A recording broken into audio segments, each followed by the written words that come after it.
Hawktober O2.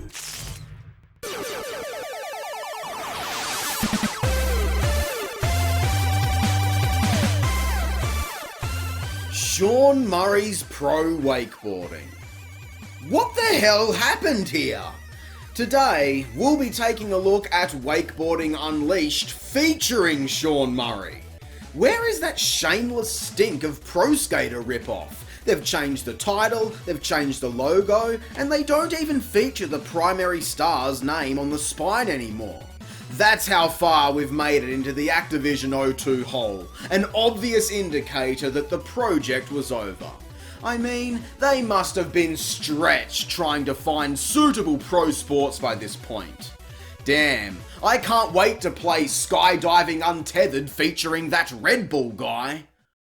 Anyway, developed by Shaba Games, who you should all be familiar with, and released in June of 2003, this would be the final game published under the Activision O2 label. Sad day, fellas. On a positive note, however, Shaba understand the importance of a hyped up, high energy introduction to get you pumped to play the game. And listen, I've been dreading playing this one. I've been dreading it since I first discovered the demo hidden inside of Pro Skater 4, but this intro does give me hope that this game will at least be decent. The title screen has this neat freeze frame backdrop which is cool, and we get a brief tutorial before starting. Learning some of the more advanced controls is a little tricky, but applying them within the actual levels feels good. We get pulled along behind the boat through the levels of course, with that bungee cord that can be used to fling us into certain positions or gain speed for greater air tricks. We can even let go of the cable which helps to launch you further and even allows for extended exploration within the various maps, which is actually kinda cool. We have our standard goals like getting scores, hitting certain gaps and all of that fun stuff, but instead of a time limit, this game introduces groove mode, which basically means that the better you're at scoring good combos, the longer you can extend your run, potentially for an infinite amount of time. I really like how this works, and it's a great way to encourage you to get better. It also cuts down on the amount of menu surfing and resetting, which makes for a more relaxing experience trying to execute goals. Impressive. This is kind of what I wish was in Matt Hoffman's Pro BMX 2, as that game really would have benefited from more of this free ride style. But the game also has a list of challenge objectives per level where you're placed into more specific scenarios. Stuff like hitting difficult combo lines or gaps, target practice that teaches the intricacies of movement and level layouts. Video shoot is fucking terrible though. You only need to get a high score, but the camera is zoomed way out, and so is your balance meter, which makes these ridiculously stupid. But otherwise, I find these challenges to be another strong addition. You even get to take control of the boat for various races and collection missions. The control isn't spectacular or anything, but this really helps to break things up, and you can even explore levels more fully in the boat to learn the terrain better. It's not quite there, but definitely on the right track towards an alternate playstyle worth including. I must say though, the bayous and deltas combined with a soundtrack made up of mostly Soledad Brothers, Van Halen, Mountain with Mississippi Queen, and even just straight up banjo diddling while you ride through gator infested swamps, this game overall has a really strong make sweet love to your cousin kind of vibe to it. Honestly, they could have called this Deep South River Games Unleashed and it'd fit perfectly. I mean, we do get to visit more exotic tropical jungles, the Venice canals, and a gorgeous harbour. Seriously, it's so pretty. But listening to goddamn Molly Hatchet flirting with disaster while you ride through here is a shocking culture clash with this game. It's impossible to ignore just how red these necks truly are. And I'm not even trying to be funny when I say that either. We're only one Black Betty or Sweet Home Alabama away from an outright gene pool catastrophe here, people! Rule number 1 of sex education. The branches are supposed to go away from the family tree. You sick fuckers! The thing is though, I can take the piss all I want, but there is no denying that this game offers up so much more personality than any of the other O2 games we've already discussed. Yeah, the hillbilly shit in the bayous is strong, but all of these locations offer something new and fun. In Springfield, the entire town has been flooded, so we're tricking off of roofs and tall buildings, boating through the main streets rescuing animals and bringing them back to high ground. In the Boneyard, we can find a fleet of old warships sitting rusted in the bay that provide excellent locations for interesting lines and difficult terrain to master. And of course, the woodland lake with riverside shacks, a huge jump onto an elevated rail bridge, and a timber yard that you need to explore off of the river. That's absolutely rad, and even though many of our actual goals are the same, we're still able to apply a range of different mechanisms onto them to create something fresh. Unlike Kelly Slater's Pro Surfer, where every level was exactly the same at its core, and all of our objectives never felt any different, Wakeboarding Unleashed handles this much better. And listen, it's by no means a perfect, or even a good game if I'm being honest with you. The jumping and sling physics can oftentimes feel quite unreliable the moment you need to hit a specific mark, which gets frustrating as the challenge ramps up. You see yourself bail and bail and bail over and over again. This fucker crashes down to earth harder than Matt Hoffman ever knew how to. The game also suffers from the same restrictions that we saw in Sean Palmer's Pro Snowboarder, where because we're more or less on a set path down a slope or tied onto a boat, it's impossible to simply turn around and try again if you miss your mark.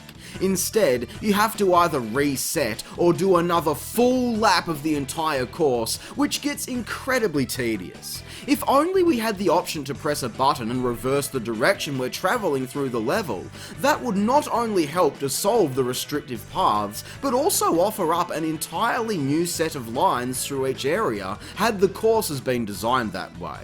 On that note, however, the game does actually introduce a cooperative play mode where player 1 takes control of the wakeboarder while player 2 drives the boat. This is a really neat concept and in theory would fix the problem of not being able to simply turn around. However, these take place in these lame alternate versions of the levels that are super basic and not interesting at all. Had we seen this function work for the main career, this game could have offered an incredibly unique multiplayer experience. Having said that though, it does require a lot of coordination. You'd be screaming over the top of each other until the boarder is just forced to submit due to the dominance of the boat. So I guess it's back to the single player with these very basic loops through the levels. The Venice map in particular I found to be quite underwhelming as there are no alternate paths to uncover and it has a severe lack of interesting obstacles. Sadly, the same applies to the final level in the water park, which should have been an absolutely bomb course, but nope. In fact, this might be the weakest in the entire game. Incredibly underwhelming finish there, but otherwise, this is an okay game and there's really not much else to be said for it. Man, I really wasn't expecting that. Like I said going into this, I thought it was a stupid idea because the lack of open movement and knowing it was the final nail in the coffin for Activision O2. But instead, I find myself mildly impressed. So, Wakeboarding Unleashed featuring Sean Murray gets 5 out of 10. Just barely though. Keep in mind, this is still mediocre, but I do think it provides a much better balance of unique and interesting levels along with a solid mix of variety and challenge when it comes to objectives in comparison to the other O2 titles.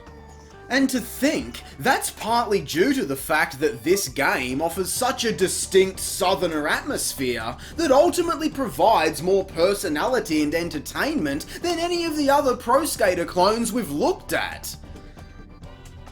Wow. Well, if you think that's funny, then how about another joke, Murray? What do you get when you take this barely average game and you port it onto the Game Boy Advance? You get what you fucking deserve! So, we've got zero personality or energy opening up, though we do get another helpful tutorial to get us started. But I'm really sick of these games. I mean, just look at it! What can I even comment on? It looks bland, the level design is non-existent, objectives are all exactly the same on each stage. Man, I knew I should have ended Hawktober last year. That would have solved all of my problems. The control here is fine, but the pace is just so slow and drawn out. A lot of the time you're just waiting around for the next objective to pop up on the horizon. Did you ever play the wakeboarding level in Crash Bandicoot Entranced on the GBA? Remember how fun it was for 30 seconds before you win and move on to the next platforming stage? Well, this is an entire game based solely on that 30 seconds of enjoyment. And wow, it really shows. There is also this balloon pop mode which is even worse and serves no purpose as far as I can tell beyond rotting your brain. There isn't even any Deep South shenanigans to make fun of. This is without question the most underwhelming game we've seen this entire week, rightfully deserving of a 2 out of 10. And just like that, Activision O2 was dead with the release of Tony Hawk's Underground in late 2003. What a sad, sad end. So much potential to make some decent clones, but all flops and failures with very few exceptions.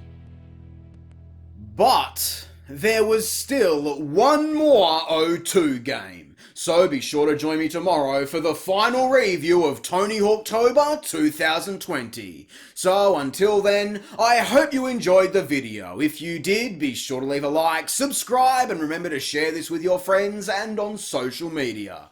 I'm Square-Eyed Jack, and I hope you have a great fucking day. Thanks for watching.